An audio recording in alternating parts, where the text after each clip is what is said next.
quiero compartir con ustedes algunas láminas que hemos preparado acerca de las perspectivas de nuestra economía, particularmente entre los retos y oportunidades que estamos enfrentando. Si entramos al entorno internacional, el primer dato que es relevante es que estamos enfrentando un entorno mundial de bajo crecimiento. Un crecimiento heterogéneo, donde algunas economías desarrolladas, particularmente y con relevancia para México, los Estados Unidos, está creciendo de manera más dinámica. Igualmente, el Reino Unido también está creciendo. Sin embargo, encontramos que en el resto del mundo vemos una evidente debilidad en el crecimiento económico, particularmente la zona euro continúa con un crecimiento económico bajo.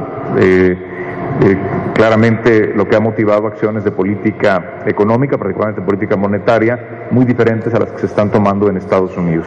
Y en los países emergentes, el escenario tampoco es muy alentador con respecto al dinamismo del crecimiento económico. Destaca la desaceleración en China y, por supuesto, en el cono sur, el bajo crecimiento, posible incluso recesión, según algunos analistas, en Brasil. Creo que un dato muy importante es que a nivel global el apetito por el riesgo claramente ha disminuido respecto a lo que veíamos en los años anteriores. A partir de septiembre del año pasado hemos visto una disminución del apetito por el riesgo, con algo de recuperación en los últimos días. Sin embargo, es un hecho que cuando hay menos apetito por el riesgo, vemos migración de los flujos de capital hacia las economías más avanzadas y particularmente a los activos de menor riesgo. El precio del petróleo ha disminuido de manera importante y quisiera yo caracterizar esta disminución en el precio importante con tres calificativos. Primero, es una caída significativa. Estamos viendo que el precio del petróleo tiene niveles de alrededor de la mitad o incluso inferiores de lo que estuvimos acostumbrados en los últimos 4 años, antes de agosto del año pasado. En segundo lugar, es una caída repentina, una caída abrupta, ocurrió en muy poco tiempo. Cuando estábamos en el proceso de aprobación de la ley de ingresos para este año, apenas a finales de octubre del año pasado, los indicadores de los mercados de futuros proyectaban para este 2015 un precio de $79 por barril, que fue el que se fijó en la ley de ingresos. Hoy la mezcla mexicana de exportación apenas tiene un nivel que ronda los $42 por barril de exportación al día de hoy. Y tercero, y es el dato más importante, esta no es una caída transitoria en el precio del petróleo. Esta es una caída que tiene que ver con debilidad en la demanda, es cierto, pero fundamentalmente es una reducción en el precio del petróleo que deriva de las condiciones estructurales de la oferta de petróleo crudo en el mundo. Y por lo tanto, al igual que la mayoría de los analistas, nuestra opinión es que es de baja probabilidad el que veamos una pronta recuperación del precio del petróleo de exportación en las próximas semanas o incluso en los próximos años. Así es que este es un dato extraordinariamente relevante para los mexicanos. Tenemos que adaptarnos a un contexto internacional en el mercado petrolero que cambió rápido, que cambió de manera importante y que no se va a revertir en el corto plazo. Estamos viendo algo que pocas veces ocurre en la historia monetaria del mundo, cómo las autoridades monetarias más importantes están enfrentando realidades distintas y por lo tanto están aplicando políticas monetarias en direcciones exactamente opuestas. Por un lado, en Europa hemos visto cómo ha entrado en vigor un nuevo programa de compra de activos y continúan relajándose las condiciones monetarias en la zona euro. Al igual que en Japón, donde desde el año pasado tiene una de las políticas monetarias más expansivas de las que se tenga registro. En contraste, en Estados Unidos estamos viendo cómo ante el crecimiento de la economía, ante las mejores expectativas de desempeño en el mercado laboral, empieza ya la discusión seria que todos sabemos que va a ocurrir respecto al alza en las tasas de interés. ¿Cuándo van a incrementar las tasas de interés los Estados Unidos, la Reserva Federal?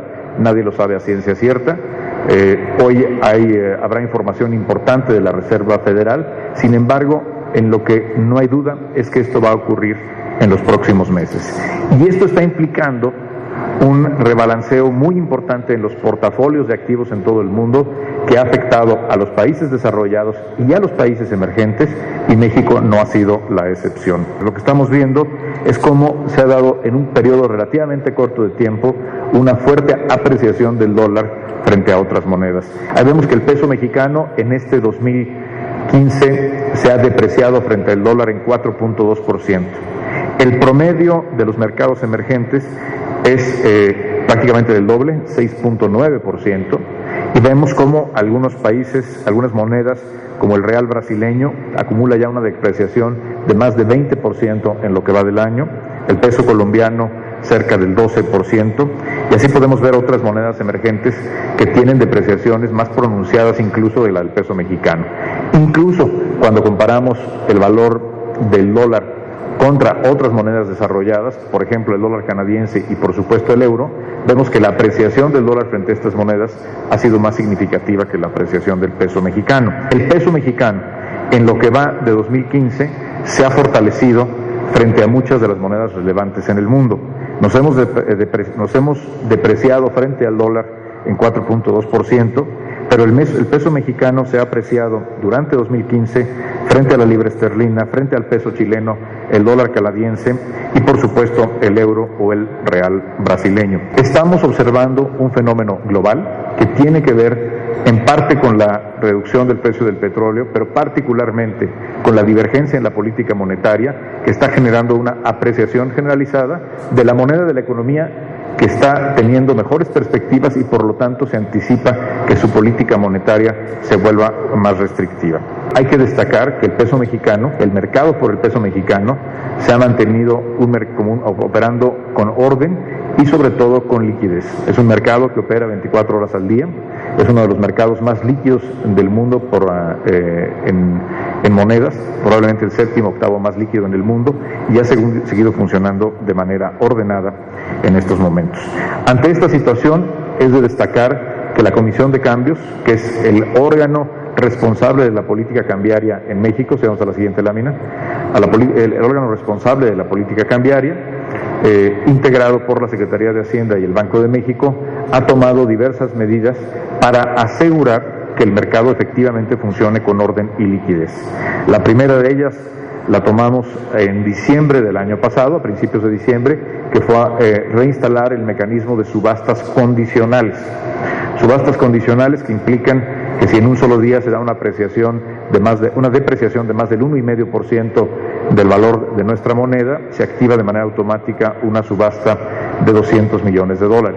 La semana pasada, el miércoles pasado, se reinstaló un segundo mecanismo que lo que busca es disminuir el ritmo de acumulación de reservas internacionales. Durante los últimos años, en los últimos 5 años, hemos venido acumulando reservas internacionales a un promedio de $17,000 millones por año.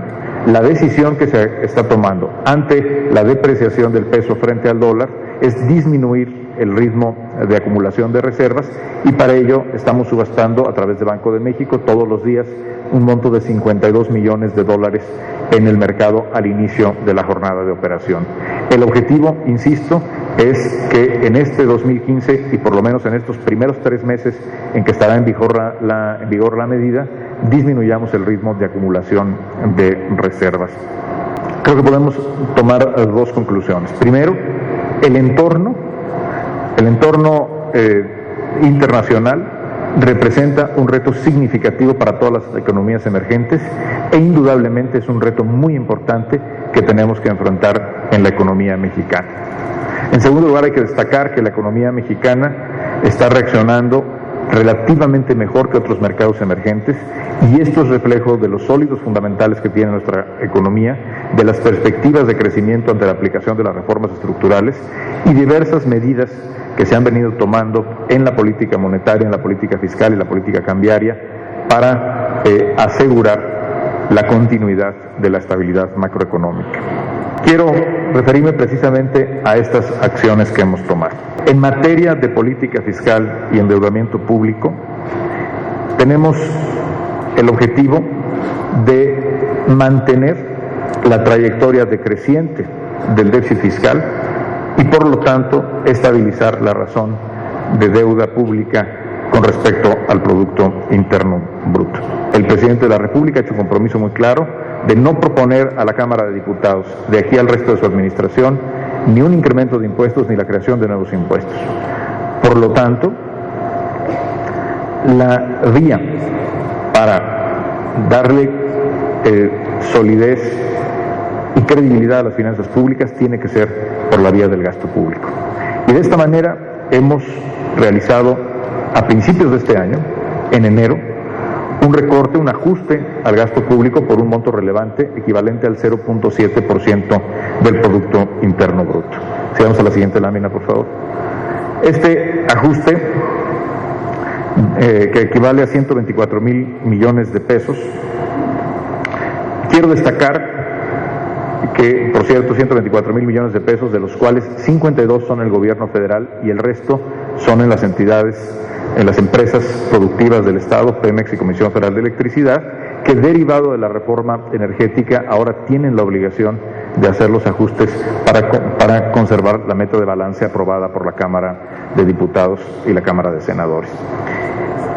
Este ajuste, que es un ajuste relevante, lo hacemos de manera preventiva.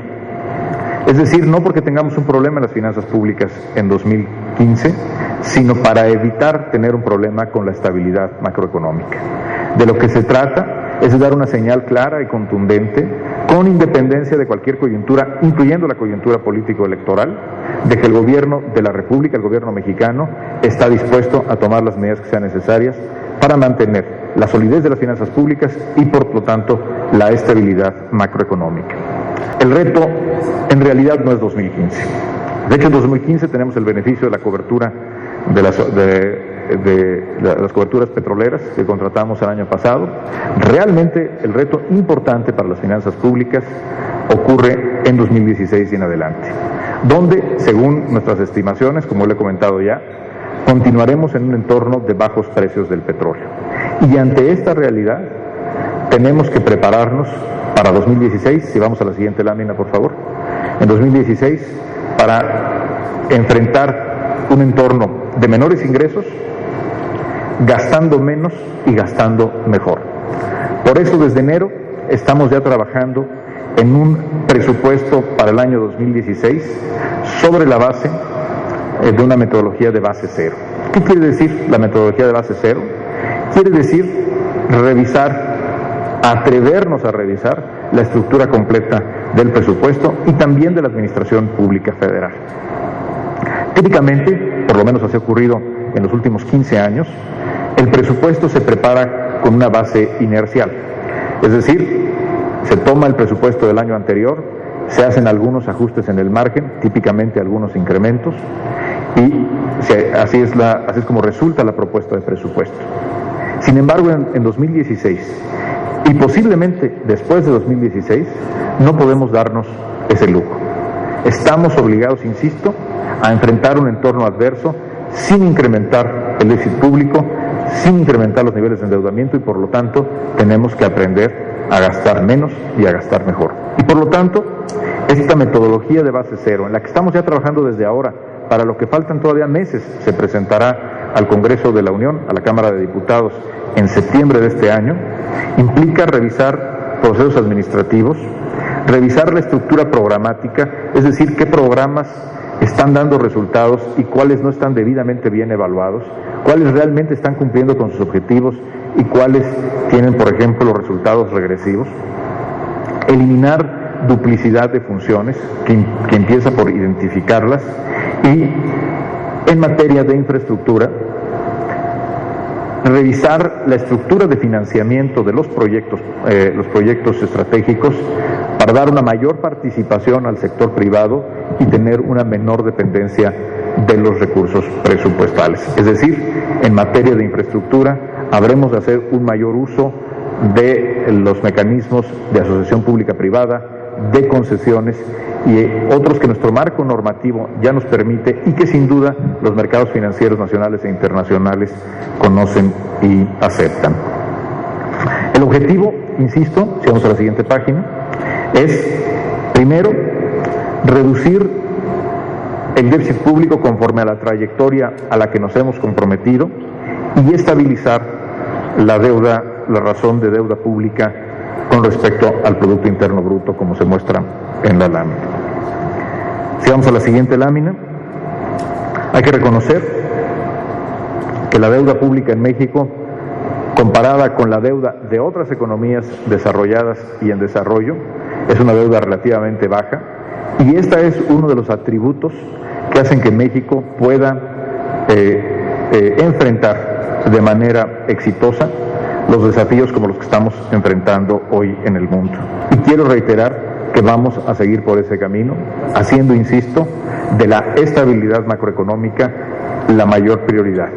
Porque finalmente, cuando protegemos la estabilidad macroeconómica, lo que estamos protegiendo no son las grandes cifras, estamos protegiendo la economía de las familias mexicanas. No hace falta más que recordar lo que ocurría en México hace algunas décadas, cada vez que teníamos una crisis financiera, para recordar el daño profundo que se hacía en la economía de las familias mexicanas, particularmente aquellas que menos tienen. En un extraordinario periodo de trabajo y de colaboración entre las fuerzas políticas y entre los poderes legislativo y ejecutivo, se lograron reformas trascendentes que hoy están en implementación. Reformas que, sin lugar a dudas, tendrán un impacto en nuestra trayectoria de crecimiento en los próximos años. Y hoy, un objetivo fundamental para el Gobierno de la República es lograr una implementación de las reformas que no solamente sea acelerada, sino que sea exhaustiva. Creo que el dato más importante del inicio del año es una tendencia que apunta hacia una recuperación del consumo interno y que tiene que ver con que los determinantes del consumo, que son el mercado del trabajo, la creación de empleos y por otro lado la inflación, tienen una tendencia positiva. Si vemos la composición del crecimiento por sectores, una buena noticia es que en 2014 todos los sectores de la economía, con la excepción del petróleo, es decir, la minería petrolera, muestran ya crecimientos positivos. De manera muy destacada es la aceleración del crecimiento de las manufacturas.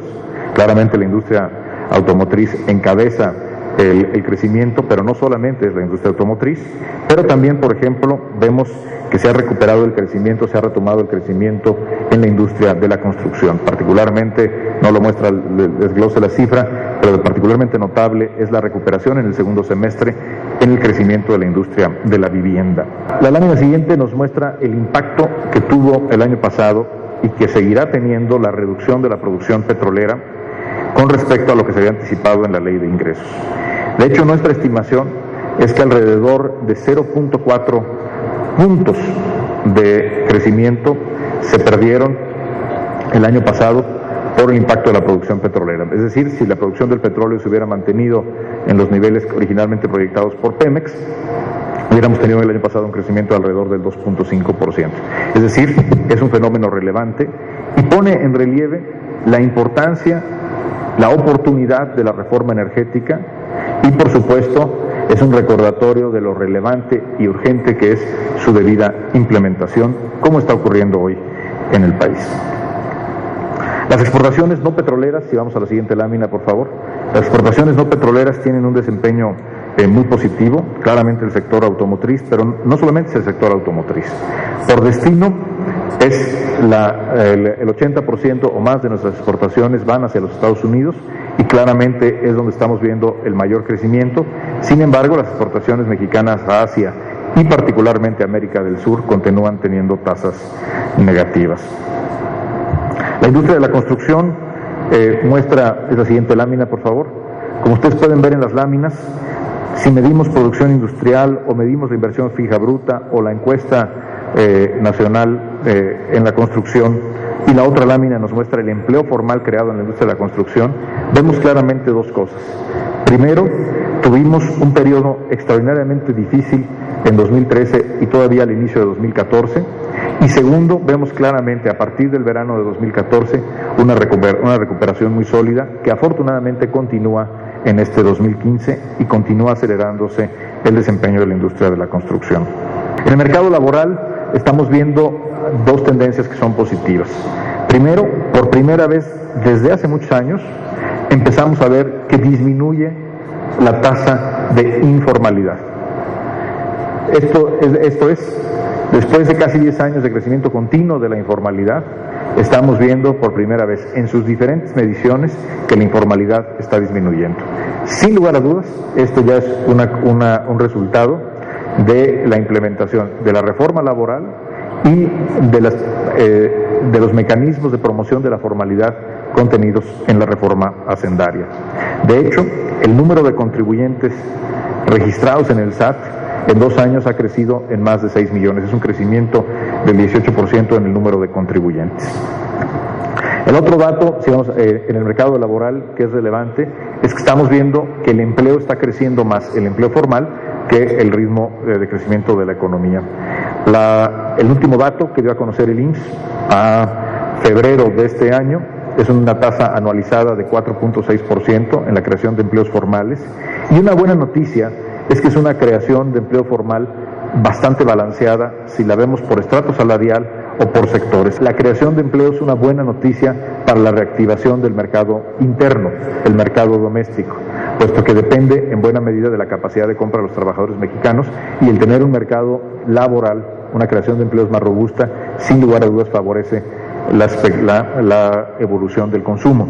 Y por primera vez, y este es un dato importante, por primera vez para empezar el año, no se ajustaron al alza las tarifas domésticas, es decir, las tarifas eléctricas para las familias mexicanas. De hecho, tuvieron una disminución del 2%, que contrasta con el incremento del 4% que tuvimos en 2014. En materia de precios de la gasolina, finalmente, después de 6 años de tener incrementos mensuales cada primer sábado del mes, este año inició con un incremento único, un incremento del 1.9% al precio de la gasolina, que se mantendrá en su mismo nivel a lo largo de todo el año. Y no solamente es la gasolina, es el diésel y también es el gas LP. Esto representa un cambio muy importante en la dinámica de formación de precios, y por supuesto de destacarse el impacto que está teniendo ya la reforma en telecomunicaciones en los precios de estos servicios. No solamente es la eliminación del cobro de larga distancia, que ya no existe un cobro para larga distancia doméstica en beneficio de familias y de empresas, sino también, y así lo muestran las cifras detalladas del Índice Nacional de Precios al Consumidor en sus distintos subíndices, estamos viendo una disminución generalizada de las tarifas de telecomunicaciones, particularmente para los consumidores, personas físicas, pero también empresariales. Una combinación de mejor desempeño del mercado laboral, mayor creación de empleos y una menor inflación, indudablemente tiene que reflejarse tarde o temprano en un mejor desempeño del consumo privado, que ha sido, y lo fue sin duda en 2014, el elemento de mayor rezago en el desempeño de la economía.